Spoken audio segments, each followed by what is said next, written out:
nous pouvons comprendre que la longueur d'Adam, c'était 300. Et cette longueur de 300 représentait l'œuvre de la croix. Est-ce que vous comprenez ce que nous disons? C'est pourquoi dans l'arche de Noé, donc, même l'arche de Noé avait 3 compartiments. Je crois qu'il y avait dans un premier compartiment où Noé avait mis des animaux, dans le deuxième compartiment il va mis, et je me souviens que dans le troisième compartiment il met les oiseaux. Mais je voudrais vraiment, si quelqu'un me trouve cette écriture là, bien-aimé Roland, je ne sais pas si tu es connecté, s'il me trouve l'écriture, ça va nous permettre de bien faire asseoir cette chose là. Donc nous comprenons que la taille de l'arche, donc pour fêter la fête de tabernacle, il faut donc que les chiffres 3 puissent s'accomplir en toi. Or, le chiffre 3, c'est le chiffre qui te donne la victoire. C'est-à-dire, cela représente la mort de Jésus. Parce que Dieu a dit à Gédéon, si vous êtes nombreux, vous direz que c'est par notre main que nous avions remporté. Donc, c'est que Dieu recherchait que la victoire que Gédéon va avoir ne soit pas pour le peuple, mais que ça soit lui. Donc, nous comprenons que les chiffres 300 coupés en 3, en réalité, c'est Dieu lui-même, donc ce n'est plus le peuple. Est-ce que vous comprenez ça? La sœur Doriane me dit quoi? Genèse chapitre 6, verset 16. Qu'est-ce qui est écrit? Ah, merci beaucoup ma sœur. Moi j'aime, il y a des sœurs comme ça, une sœur qui donne des écritures comme ça. Ça se voit vraiment que tu aimes Dieu. Lisons ça. Je vais commencer par le verset 15. C'est là où j'étais, c'était juste l'écriture d'après. Donc, je commence par le verset 15. Voici comment tu la feras. L'arche aura 300 coudées de longueur, 50 coudées de largeur et 30 coudées de hauteur. Tu feras à l'arche une fenêtre que tu réduiras à une coudée en haut.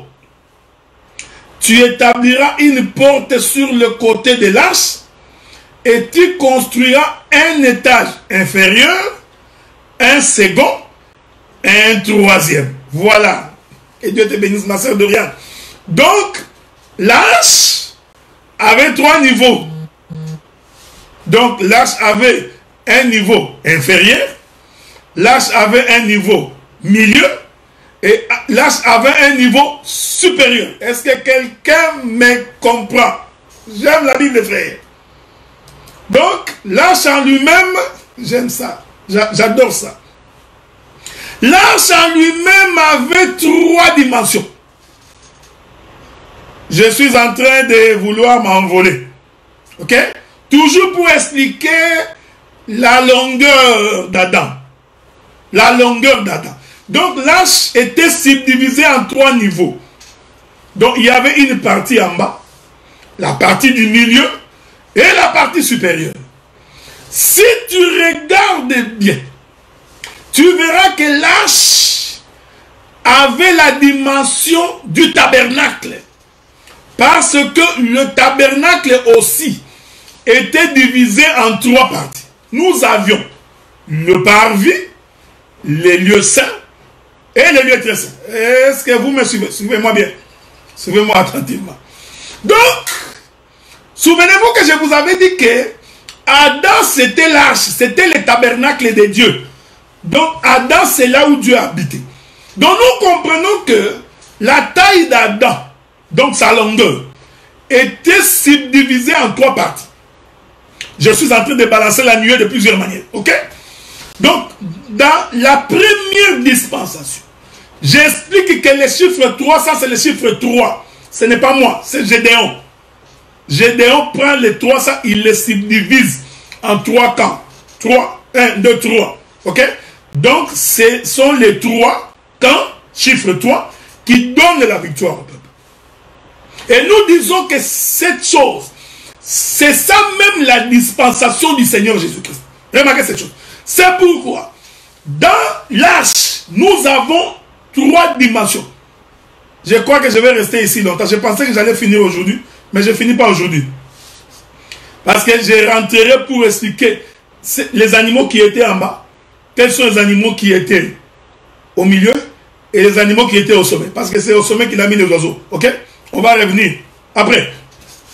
Donc l'arche, sa longueur, il était subdivisé en 3 parties. Donc, les 3 parties de l'arche symbolisent la dispensation du tabernacle.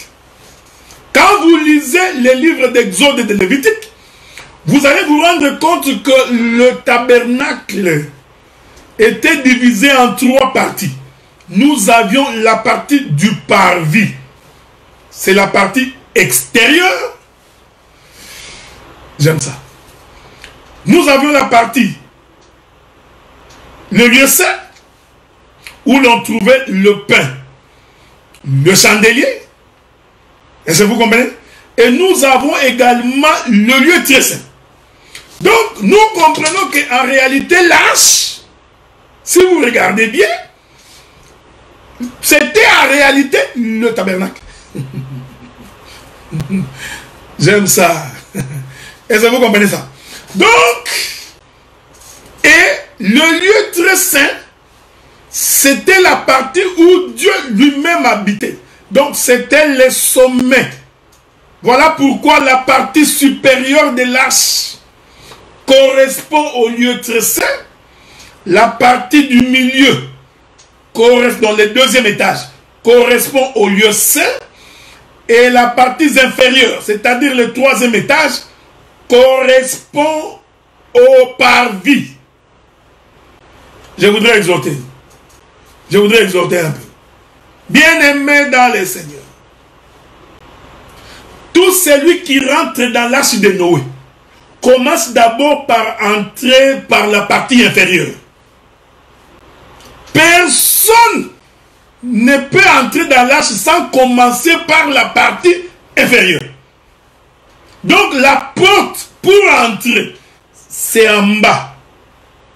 Or, la partie inférieure, c'est le parvis. Or, le parvis, c'est le lieu où l'homme est expié de son péché. C'est le lieu où l'homme rencontre son Dieu. Il regrette sa mauvaise vie. C'est le lieu où l'homme s'est converti. Nous sommes en train d'expliquer la taille d'Adam. La taille d'Adam, c'est que l'homme qui rentre dans Adam doit d'abord commencer par la partie inférieure. C'est-à-dire, il faut qu'il ait quitté le monde. Voilà pourquoi les animaux ont quitté la forêt. Les animaux ont quitté les champs. Ils sont arrivés. Les oiseaux ont quitté les lieux. Même les oiseaux qui volaient quand ils étaient dehors. Mais pour entrer dans l'arche, ils doivent entrer par la porte. Donc, c'est pourquoi j'ai toujours dit, frère, si quelqu'un dit qu'il connaît le Seigneur, qu'il prie Dieu, et que nous ne voyons en lui aucune œuvre de conversion, nous disons que cet homme n'est pas entré dans l'arche. Il ne comprend pas la taille de Jésus. Voilà pourquoi l'évangile commence d'abord par le parvis. Avant que nous arrivions à la fenêtre pour voler, avant que nous ne devenions aigles, hirondelles ou pigeons, il faut premièrement accepter de passer par le parvis. Et je vous avais dit que le parvis, c'est la partie du tabernacle qui est en contact à la fois avec l'intérieur et l'extérieur. Donc, c'est le lien de jonction. C'est par le parvis qu'on entre dans la maison. Donc, nous comprenons que le parvis, c'est un chemin. Est-ce que vous comprenez? Tout celui qui vient dehors, il doit passer par le parvis. Donc, le parvis que vous voyez, c'est un chemin. Or, Jésus avait dit, je suis le chemin. Nul ne peut aller au Père s'il ne passe par moi. Donc, Jésus nous disait qu'il est la 3e partie de l'arche.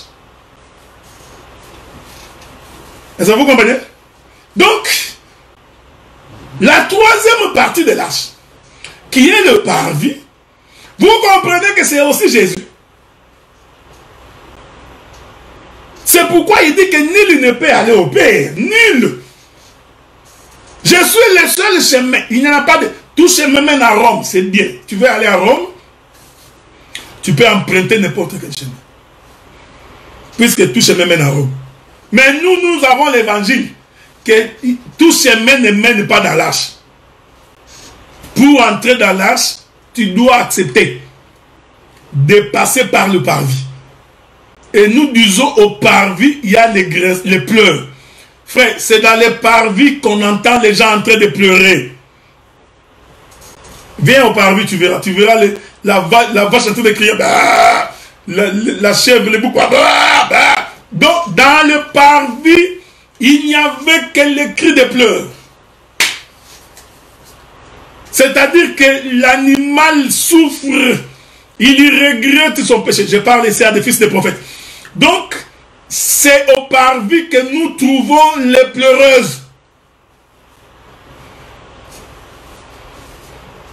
C'est-à-dire, la souffrance est au parvis, frère. Il y a des prix à payer pour aller manger le pain. On ne peut pas manger le pain comme ça. Tu viens comme ça, tu rentres comme ça et tu viens manger le pain. Non. Pour manger le pain dans cette maison-là, il faut que tu acceptes de passer par le parvis. Donc, le parvis, il faut que ton corps puisse souffrir. Faites donc mourir tes membres au péché. Est-ce que vous comprenez ça? Il faut que le corps, frère, je t'informe que le corps doit souffrir pour abandonner le péché. Alors que tout le monde est en train de danser Mukongwa Koba. Tout le monde danse les nombres. Il danse les Michael Jackson. Les qui encore, les, comment vous appelez l'autre là? Que les jeunes filles adorent ici. Comment ça? Si c'est les Beyoncé, les Rihanna, je ne sais pas. Pendant que tout le monde danse ça, toi, ton corps doit refuser. Tu souffres. Tu verras que c'est pas facile. Donc, il faut que tu sentes ça. Tu dis non, je ne le ferai pas. Pendant que les jeunes gens, les jeunes filles de ta génération sont dans des boîtes de nuit en train de se débaucher, de boire et de s'enivrer. Ils sont tous les week-ends en train de danser dans des bars. Toi aussi, jeune fille, comme eux, mais tu acceptes de pleurer. C'est ça le prix pour manger le pain. Tu acceptes de ne pas aller comme les autres filles. Ici, j'insiste et je le dis, frère. C'est dans cette souffrance-là qu'il y a la vie. Pendant que les hommes font de la magouille pour avoir l'argent, ils sont en train de faire des faux chèques. Il faut des fausses déclarations pour avoir l'argent. Mais toi, homme comme eux, ayant aussi des besoins comme eux, tu dis, je ne le ferai pas à cause de l'évangile. Mais aujourd'hui, frère, nous prêchons quel évangile? L'évangile de la facilité. Vous prêchez à une femme célibataire. Dieu m'a dit que tu te feras des enfants. Tu auras beaucoup d'enfants. La femme, maintenant l'esprit de l'impudicité entre en elle. Tout homme qui vient, il ne calcule plus, il ne réfléchit plus, il s'en va. Il va tomber, oh non, c'était une erreur. Je crois que c'était une erreur. Dieu il va encore prendre un autre homme. Non. Non, bien aimé dans le Seigneur. Accroche-toi, accepte qu'on dise que tu es dépassé. Accepte qu'on dise que tu n'es pas à la mode. Accepte, frère. Mais je t'informe que tu mangeras le pain. Et tu mangeras le pain de la vie. Donc nous avons des gens aujourd'hui qui pensent qu'au nom de l'évangile, c'est pourquoi j'ai dit, frère, tout ça j'explique que c'est dans l'arche qu'on est sauvé de la colère de Dieu. Est-ce que vous comprenez? Parce que Noé est entré avec les animaux et les oiseaux. Donc c'est le prix que nous devons tous payer dans le corps de Jésus pour que nous entrions dans l'arche. Quelqu'un ne peut pas prétendre prier le Seigneur, connaître Dieu et ne pas accepter de passer par la partie inférieure de l'arche. Nous disons, c'est lui qui veut servir le Seigneur. Il faut qu'il accepte de livrer ses membres pour Dieu, d'accepter de souffrir pour Dieu. Mais aujourd'hui, l'évangile du parvis n'est pas prêché. Mais on vous prêche la bénédiction. Tu auras des enfants, tu auras des voitures, tu auras des maisons. Mais c'est contradictoire. Comment tu as eu des enfants? Comment tu as eu des voitures? Tu as eu des maisons, mais tu n'es pas passé par le parvis. Nous posons la question que c'est que l'évangile.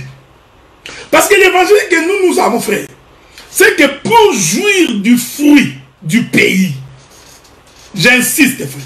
Pour que tu jouisses du fruit du pays, il faut que tu acceptes de traverser les déserts. Il n'y a pas un autre chemin. Pour arriver à Cana, frère, tu dois accepter que le soleil puisse te brûler. Oh, le soleil brûle dans les déserts. Il faut que tu souffres dans cette marche. Lisons le livre des cantiques des cantiques. Attendez un peu, attendez. Prenons le livre des cantiques des cantiques. Ok? Que dit le livre des cantiques des cantiques? Souffrez, je vais vous trouver cette écriture-là, avec votre permission. Souffrez avec votre permission. Je voudrais, si le Seigneur le permet, que j'aille très vite trouver cette écriture, la cantique des cantiques. Espérons que je vais la trouver.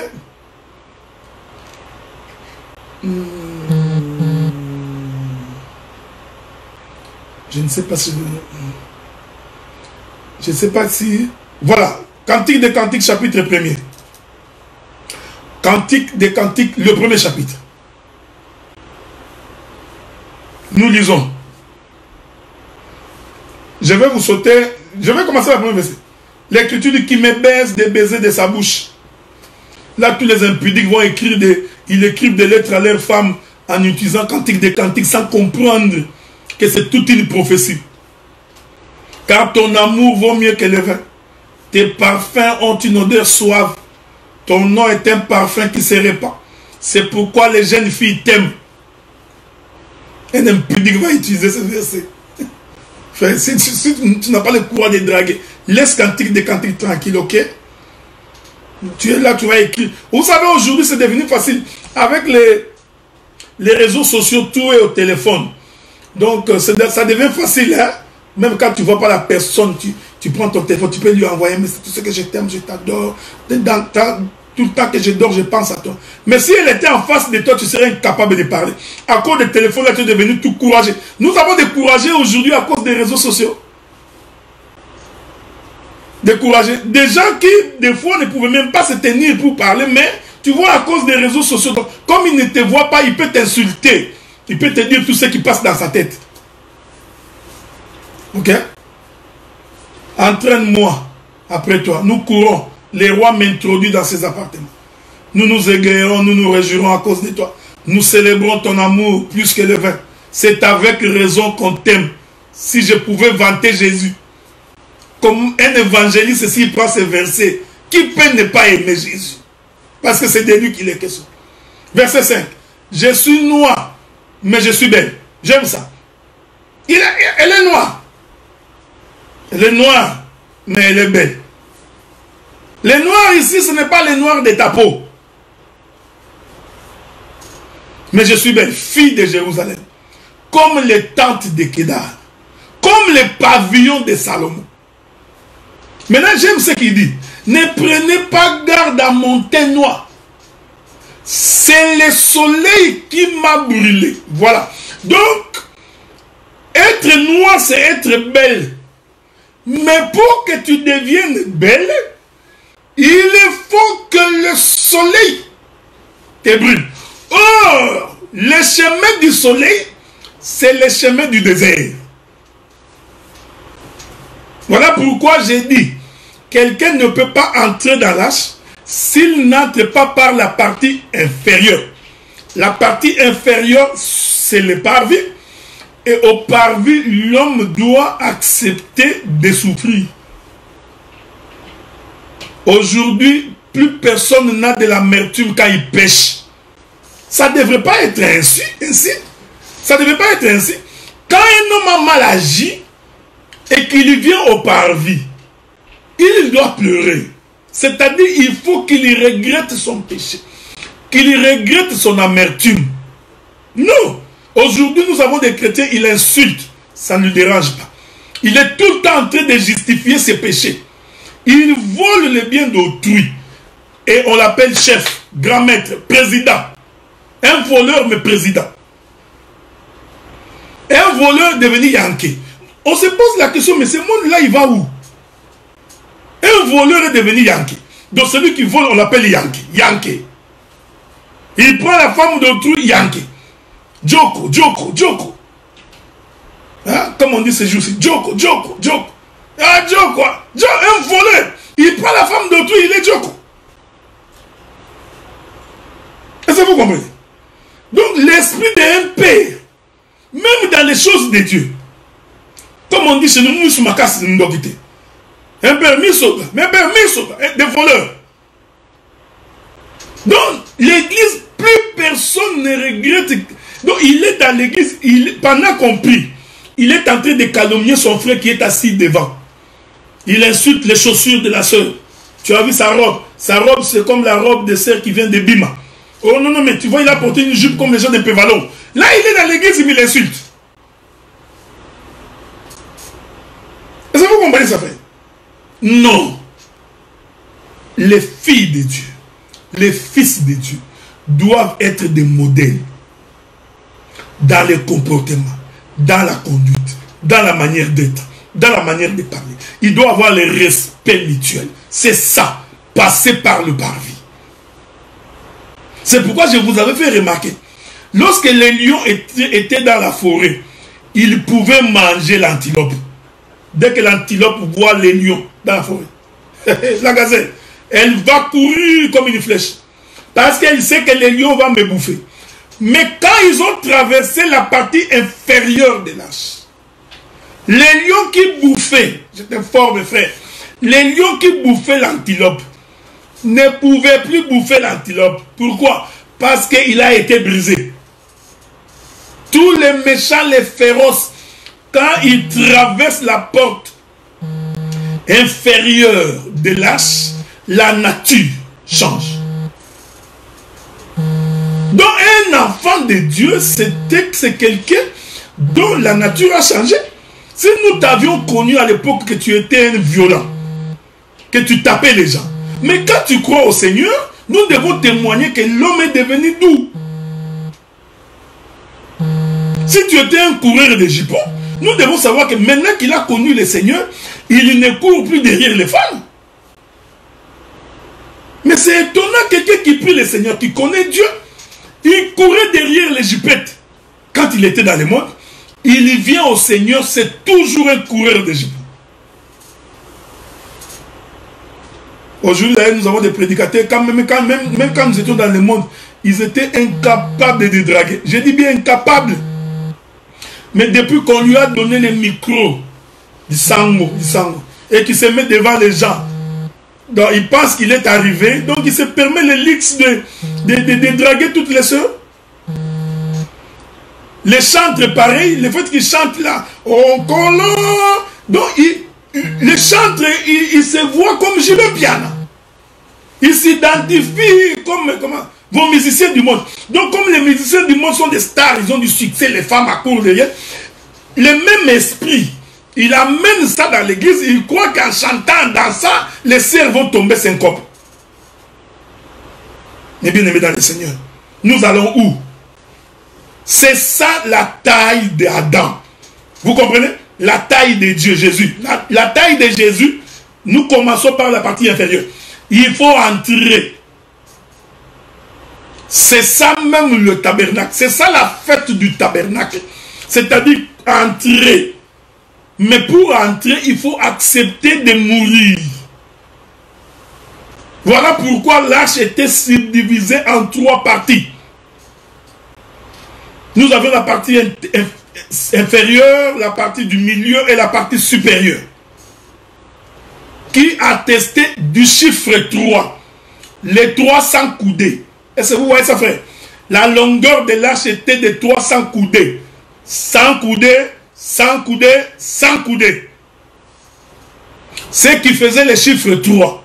Voilà pourquoi j'ai appelé Gédéon, pour célébrer le mariage ensemble avec nous, que pour prendre la ville de Madian, Dieu dit, j'ai besoin de 300 personnes.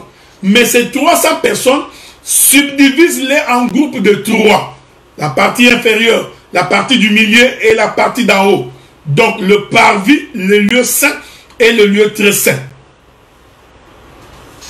Ces trois tranches déjà, ces 3 compartiments, ce sont des gens qui ont couru. qui sont allés boire de l'eau par la main. Est-ce que vous comprenez ce nous? Donc, vous comprenez que la longueur de l'âche, c'était les 300 coudées.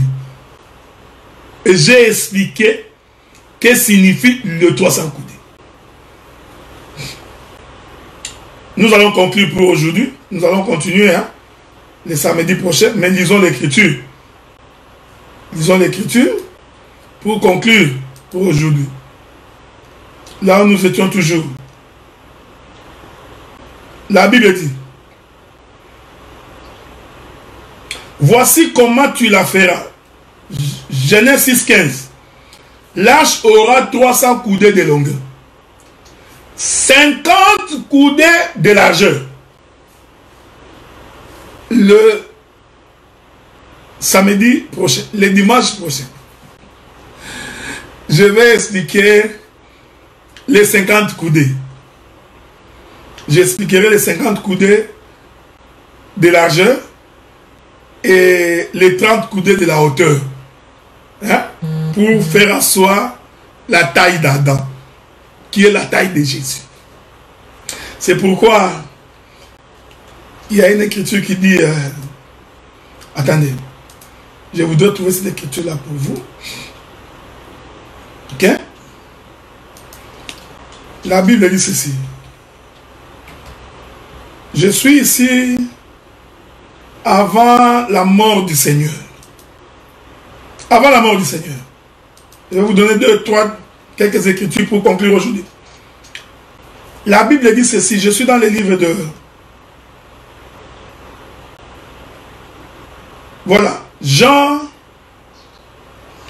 Matthieu chapitre... Prenons Matthieu chapitre 17. J'espère que c'est la bonne écriture. Matthieu chapitre 17.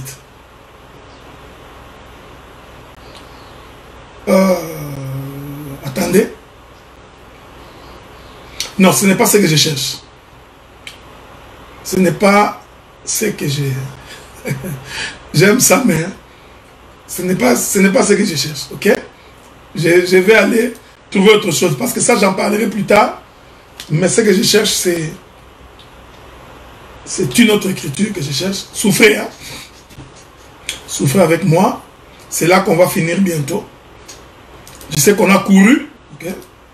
Mais j'espère que vous avez également bien mangé. Donc, on n'a pas à se plaindre là-dessus.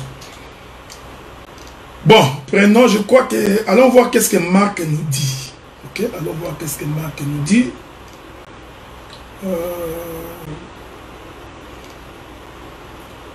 Okay. Je crois que c'est toujours Matthieu.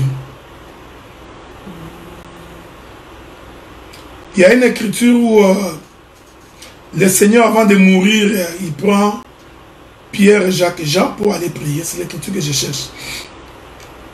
Souffrez, hein? Je vais chercher cette écriture. Je crois que ça doit être Marc chapitre 14. Je crois. Marc chapitre 14. Nous allons prendre Marc chapitre 14. Lisons ceci. Je commence par le verset 32. Ils allèrent ensuite dans un lieu appelé Gethsemane. Jésus dit à ses disciples, asseyez-vous ici pendant que je prierai. Est-ce que quelqu'un me suit? La mort de Jésus s'approchant, Jésus prend ses disciples, là après que Judas l'Iscariote soit déjà parti. Donc Jésus va prendre les 11 disciples qui étaient restés. Ils vont donc marcher pour entrer dans le jardin de Gethsemane. Suivez bien. Verset 33. Il y prit avec lui Pierre, Jacques et Jean. Et il commença à éprouver de la frayeur et des angoisses. Lorsqu'ils ont fait la marche avec les disciples, ils sont arrivés quelque part dans le jardin de Gethsemane. Jésus sépare. Ils étaient 11. L'écriture dit, il dit, vous allez rester ici. Pendant que moi, je vais me déplacer pour prier. Mais dans son déplacement, Jésus va récupérer Pierre, Jacques et Jean. Donc, il va laisser 8 disciples quelque part. Il va donc progresser, lui et les 3 autres. Je continue. Verset 35. Puis, ayant fait quelques pas en avant, il se jeta contre terre et pria que, s'il était possible, que cette heure s'éloignât de lui. Voilà. Jésus, il laisse les 8. Il y prend Pierre, Jacques et Jean. Il faut un déplacement. Arrivé quelque part, l'écriture dit qu'il va aussi les abandonner. Parce que la Bible dit que lui, il fit quelques pas en avant. Donc, il se sépare aussi de Pierre, de Jacques et de Jean. Est-ce que vous voyez ça? Donc, quand vous suivez cette marche, vous allez voir que la marche de Jésus était une marche de 3 compartiments. Le premier compartiment, il a laissé les 8 disciples. Vous comprenez? Il continue avec Pierre, Jacques et Jean. Nous disons que là où il a laissé les 8 disciples, c'est le parvis. C'est la partie inférieure de l'arche. C'est le bas de la montagne. Il progresse. Il va aussi laisser Pierre, Jacques et Jean. Il va aussi les laisser quelque part. Et lui-même va entrer dans les lieux très saints. Vous comprenez ça? Donc là où il a laissé Pierre, Jacques et Jean, c'est le lieu saint. Et lui-même entre dans le lieu très saint. C'est ça même la marche du souverain sacrificateur. Est-ce que vous comprenez ce que nous disons? Beaucoup de temps nous manque ici pour expliquer beaucoup de choses. Expliquer quelle est cette portion qui était restée au bas de la montagne. Qu'est-ce que signifie le 8? Qu'est-ce que signifie Pierre, Jacques et Jean? Et lui-même Jésus. Mais j'ai évoqué ça pour que vous compreniez les 3 compartiments. Pour que vous compreniez les 300 coudées. Pour que vous compreniez les 3 camps. C'est-à-dire la taille de la montagne. Voilà, j'ai donné la réponse. Donc la montagne, la taille d'une montagne est de 300 coudées. L'Éternel Dieu habite les sommets de la montagne. Donc la taille de la montagne c'est 300 coudées. La montagne a sa partie inférieure, c'est-à-dire le bas de la montagne. La montagne a la partie du milieu que nous appelons le lieu saint. Et nous avons le sommet de la montagne. Avez-vous remarqué cela? C'est ça la taille d'Adam. C'est ça la taille de l'arche. C'est ça la taille de Jésus. Que le Créateur des choses visibles, c'est lui qui a aussi créé les choses invisibles,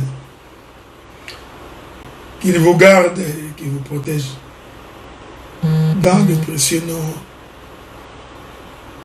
du Seigneur.